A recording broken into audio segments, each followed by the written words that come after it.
Nesse inteirinho, eu me voltei para o empreendedorismo, fui empreender e acabei abrindo uma confecção na minha cidade, aqui Nova Friburgo é famosa pelas confecções, já foi a capital da moda íntima, mas a nossa confecção não tinha esse propósito, nós produzimos um outro tipo de material.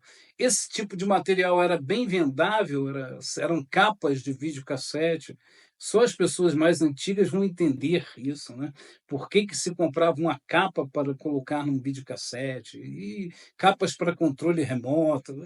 É um negócio meio que difícil de imaginar hoje, mas que a gente produzia e vendia com uma boa quantidade. Chegamos a ter 50 empregados, então, nessa época, mas por uma e outras e várias situações, acabamos falindo essa empresa. Eu voltei, fiquei 5 anos, na verdade, sem conseguir trabalhar, né, numa situação extremamente difícil, também só quem já viveu esse problema de ter uma empresa, perder essa empresa, ir à falência, pode entender o que eu estou dizendo aqui. Eu fiquei 5 anos sem conseguir empregar, sem conseguir emprego, fazendo apenas bicos, e nesses 5 anos, realmente, quem manteve, quem susteve, quem sustentou a nossa casa, a nossa família, foi a Márcia, com o trabalho que ela fazia, né. Ela trabalhava e trabalhava muito, ela nessa época era professora, né, professora da rede pública municipal em Nova Friburgo, e nós vivíamos dos vencimentos dela e de alguma coisa que eu conseguia fazer, mas nada fixo, nada fixo.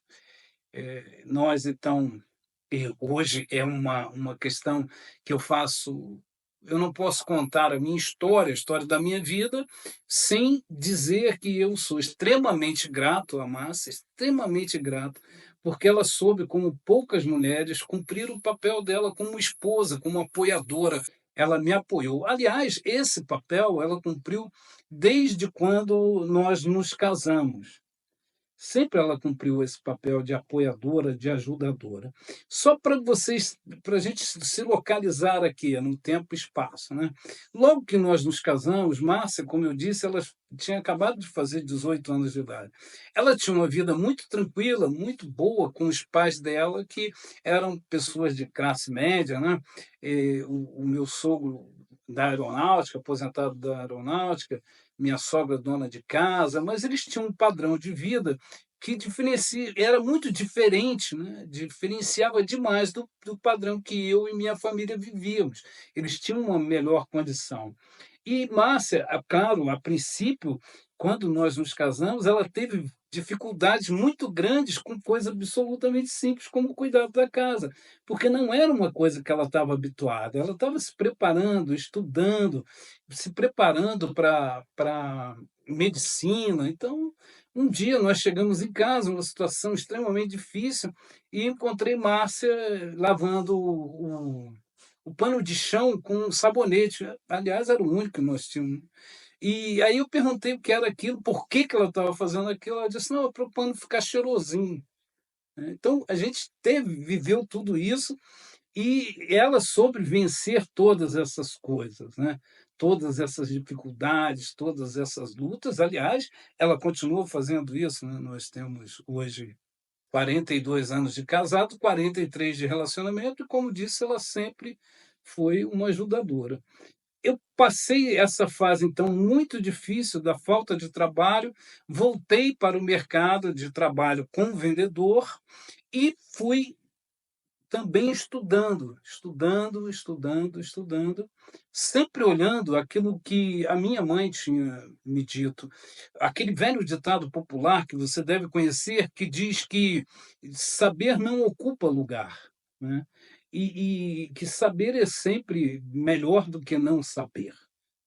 E eu continuei estudando, e Márcia também, depois ela fez a neuropsicopedagogia, com uma pós-graduação, depois ela fez primeiro fez a psicopedagogia, depois ela fez a neuropsicopedagogia, se tornou screamer da síndrome de Ehlers, né, que é uma síndrome pouco falada no Brasil, mas ela acabou screener dessa síndrome de Ealing. E, por outro lado, eu busquei uma formação também sempre na área humana, porque é a área que me interessava, né.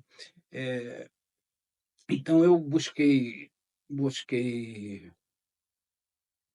formação em teologia, em psicanálise, em neuropsicopedagogia, em psicopedagogia, tudo isso influenciado por Márcia, naturalmente, programação neurolinguística e também em terapia comportamental. Muito disso, dessa busca pela questão humana, se deve ao fato de que, em meio à maior crise da minha vida, que foi a crise da a crise financeira que levou a empresa à falência, em meio a toda essa luta, e muito provavelmente por causa dessa luta, eu acabei me convertendo nesse interim.